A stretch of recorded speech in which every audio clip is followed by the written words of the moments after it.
Kembali di Net Bali, petugas Bea Cukai mengamankan sebuah kapal di perairan Kangean, Selat Bali yang mengangkut 30 ton bahan peledak amonium nitrat. Puluhan ton bahan peledak asal Malaysia ini rencananya akan dibawa ke Sulawesi. Sekitar 30 ton serbuk amonium nitrat Kamis pagi dipindahkan ke kantor Bea Cukai wilayah Bali, NTB, dan NTT di Kuta Bali.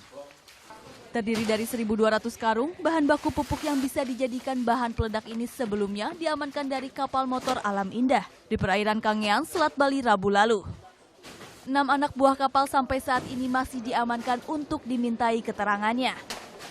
Dari hasil pemeriksaan sementara, kapal ini berasal dari Malaysia dan akan menuju Pulau Sulawesi. Nah, ini kalau sendirian aja biasa pupuk aja biasa, Mas. Cuman masalah ini kalau bisa dicampur dengan sesuatu, dia bisa digunakan sebagai bahan bom, peledak dan sebagainya.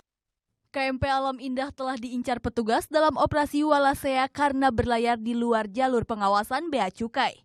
Saat penangkapan, para anak buah kapal juga tidak bisa menunjukkan dokumen izin berlayar dan barang yang diangkut. Muhammad Hasanuddin melaporkan untuk NET. Oke, sekarang aku coba.